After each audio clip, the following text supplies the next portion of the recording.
प्रिय भाई और बहनों, आज का शुभ संदेश के लिए आप सभी को हम स्वागत करते हैं।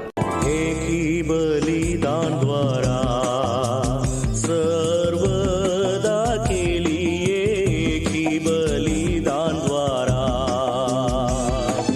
मुझे जो उसने पवित्र कर दिया है, मुझे जो उसने पवित्र कर दिया है, सर्वदा के लिए सिद्ध कर दिया है। हे मेरे मन तू सदा धन्य कर यहोवा को, हे मेरे मन तू सदा। आज का संदेश इवेंजलिस्ट जोबी जॉन आसाम से बांटा जाएगा। प्रार्थना के साथ सुनिए। सभी भाई बहनों को जय मसीह की। आप सभी को परमेश्वर संभाल कर रखा है करके मैं आशा रखता हूँ। आज और एक बार आपके सामने परमेश्वर की वचन लेकर आने के लिए मुझे जो अवसर मिला है, उसी के लिए मैं परमेश्वर को धन्यवाद देता हूँ। थोड़ा समय का विचार के लिए हम लोग एक पद पढ़ेंगे। यशायाह का किताब 64 अध्याय का 4 पद, यशायाह चैप्टर 64 वर्स 4। उसमें लिखा है, क्योंकि प्राचीन काल ही से तुझे छोड़ कोई और ऐसा परमेश्वर ना तो कभी देखा गया और ना कान से उसकी चर्चा सुनी गई, जो अपने बाट जोहने वालों के लिए काम करे। इधर में ऐसा एकमात्र परमेश्वर के बारे में बताया गया है, जो अपनी बाट जोहने वालों के लिए अद्भुत काम करता है। हमारा परमेश्वर हमारा सोच से बढ़कर और हमारे आशा से बढ़कर अद्भुत काम और भयानक काम करने वाला परमेश्वर है, जो उसके लिए बाट जोहते हैं। 1860 से लेकर 1936 तक जीवित रहा हुआ एक व्यक्ति था, सैमुअल ब्रिंगल। वह एक गरीब परिवार का था। उसका पिताजी जूता पॉलिश करने वाला था। एक दिन सैमुअल ब्रिंगल साल्वेशन आर्मी का फाउंडर विलियम बूथ के घर में आया। विलियम बूथ 2 बार उसको अंदर आने को नहीं दिया, लेकिन तीसरे बार उसको अंदर आने का अनुमति दिया है। तब विलियम बूथ पूछा कि आप क्यों आया हैं? सैमुअल ब्रिंगल बोला, मुझे प्रभु का सेवा करना है। मुझे आपका साथ कोई भी जगह में सेवा के लिए एक मौका दीजिए। विलियम बूथ चिंता में हो गया, क्योंकि सैमुअल की रूप और उसका जो हालत साल्वेशन आर्मी का एक सेवक होने का नहीं था।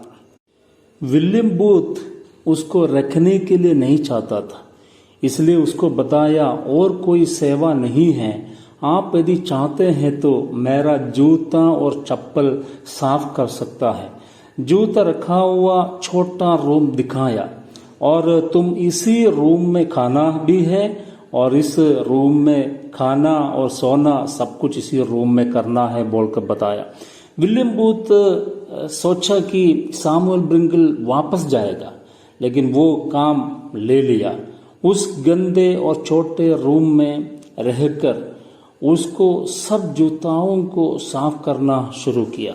बहुत विश्वास योग्यता के साथ उनको जो मिला हुआ काम उसने करने के लिए शुरू हो गया।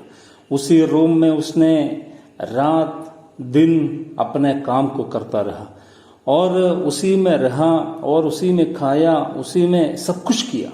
बाकी जो समय मिलता था, वो जो बाकी समय पर उसने परमेश्वर का वचन को पढ़ने के लिए इस्तेमाल किया, और प्रार्थना किया, और बहुत ही सहनशीलता के साथ और बहुत ही धीरज को धरते हुए करीबन 16 साल तक उसने उस रूम में रहते हुए परमेश्वर के साथ एक अच्छा संबंध बनाया है, और उस संबंध को बनाते हुए प्रार्थना के साथ परमेश्वर के समय के लिए बाट जोहता रहा।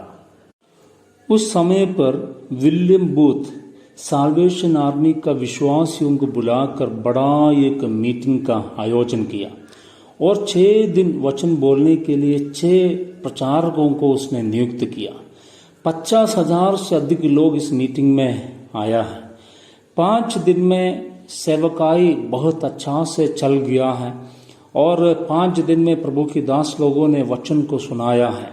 लेकिन 6वें दिन में विलियम बूथ को एक मैसेज मिलता है, उसी दिन में जो प्रचार करना है वो जो प्रभु की दास कुछ कारण से आ नहीं पाएगा। विलियम बूथ पूरा डर गया, हम क्या करेंगे। ये जो लास्ट मूवमेंट में कौन परमेश्वर की वचन इतने लोगों को बताएंगे। उसने पूरा चिंतित होकर परमेश्वर से प्रार्थना किया, परमेश्वर मैं क्या करूं, कौन वचन बोलेगा बोल के उसने परमेश्वर से पूछा है। विलियम बूथ का मन में परमेश्वर ने एक नाम दिया है, वो नाम सामुएल ब्रिंगल बोल के था। उसने पूरा चिंतित हो गया, उसने परमेश्वर से पूछा, ये जो जूता साफ करके पिछले 16 साल से मेरे छोटे रूम में रहने वाला ये जो व्यक्ति कैसे इतना हजारों लोगों से परमेश्वर के वचन बोलेगा। तब परमेश्वर उनके हृदय में बात किया, आपका जो रूम में पिछले 16 साल से आपका जूता साफ करने वाला सामुएल ब्रिंगल आज परमेश्वर का वचन बोलेगा, आज मेरा वचन बोलेगा। तब विलियम बूथ सामुएल ब्रिंगल के पास में जाकर पूछा, आज तुम वचन बोल पाएगा। तब उसने सोचा है सामुएल ब्रिंगल मना करेंगे, मुझे नहीं सकेंगे बोलकर भागेंगे सोचा। लेकिन सामुएल ब्रिंगल बोला, मैं परमेश्वर के वचन बोलने के लिए तैयार है। विलियम बूथ ने उनको साल्वेशन आर्मी का ऑफिसर लोगों का कपड़ा पहनाया, जूता पहनाया, जो उसके लिए बहुत बड़ा लगता था। उसने उस स्टेज में जब आया, स्टेज में आकर परमेश्वर का वचन बताने से पहले उसने बताया, हम लोग थोड़ा प्रार्थना करेंगे। सब लोग अपनी आंखों को बंद किया। सामुएल ब्रिंगल अपनी आंखों को बंद करके प्रार्थना किया। प्रार्थना करने के बाद उसने आंख खोलकर देखा है, जहां में इतना लोग बैठा था उधर में एक भी मनुष्य कुर्सी के ऊपर नहीं है। उसने सोचा मेरे वचन का सेवकाई शुरू होने से पहले सब लोग उड़कर चला गया बोल के उसने सोचा है। लेकिन उसने थोड़ा ध्यान से देखा, ये जो हजारों लोग जहां में उन लोग बैठा था उसके नीचे में गिरकर रोकर छाती पीटकर परमेश्वर के सामने मन फिराते हुए चिल्लाकर प्रार्थना करते हुए उसको देखने मिला है। इधर में परमेश्वर ने उन लोगों के हृदय में कार्य किया। परमेश्वर उसको इस्तेमाल करने के लिए शुरू किया। 16 साल के बाद बहुत सारे लोगों का मन फिराव के लिए कारण बना है और सोचने से बढ़कर हजारों लोगों का मन फिराव के लिए परमेश्वर उसको उसी दिन इस्तेमाल किया। और उसके बाद हम लोग पढ़ता है, हमें मालूम चला है साल्वेशन आर्मी का सबसे बड़ा पद तक परमेश्वर उसको उठाया है। उसका कारण क्या है? उसको मिला हुआ जिम्मेवारी को विश्वास योग्यता के साथ किया है, सहनशीलता के साथ किया है। पिछले 16 साल उस छोटे रूम के अंदर धीरज धरकर परमेश्वर के साथ एक अच्छा संबंध बनाकर परमेश्वर के वचन को पढ़कर प्रार्थना करके परमेश्वर के लिए, परमेश्वर के समय के लिए बाट जोता रहा। परमेश्वर समय पर उसको आशीष किया और उठाया है, परमेश्वर के लिए इस्तेमाल किया है। यशायाह की किताब उसका 64 में हमने जब पढ़ता है उधर में इस्राएल लोग चाहता है कि परमेश्वर आकाश को फाड़ कर आकर अद्भुत कार्य करने के लिए उन लोग चाहता है, लेकिन उसके अनुसार एक जीवन बिताने के लिए इस्राएल लोग नहीं सका है। आज हमारा जीव में भी परमेश्वर अद्भुत कार्य करने के लिए चाहता है, हमें आशीष करने के लिए चाहता है, लेकिन क्या है, हम क्या करना है?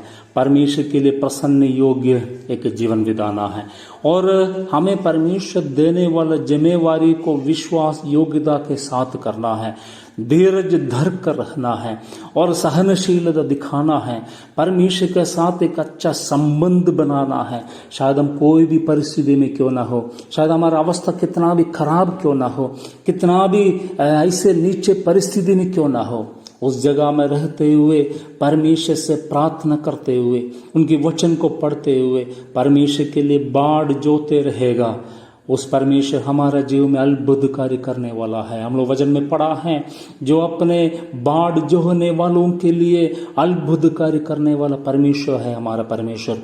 आज वो हमारे जीवन में आशीष करने के लिए चाहता है। इसलिए हम क्या करना है?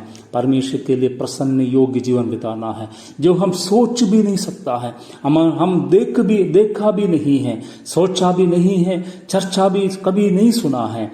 ऐसे ऐसे बातों को वो हमारा जीवन में करने के लिए चाहता है। इसलिए हम क्या करना है? जो सामुएल ब्रिंगल के समान बाढ़ जोहना है, परमेश्वर के समय के लिए इंतजार करना है। वो प्रभु समय पर अपना जीवन में आशीष और अनुग्रह करेगा। प्रभु आप सबको आशीष करे। आज का दिन उस परमेश्वर के लिए, परमेश्वर का महिमा के लिए एक दिन हम बिता पाए, उसी के लिए प्रभु आप सबको आशीष करे, अनुग्रह करे। प्रभु के नाम की महिमा हो।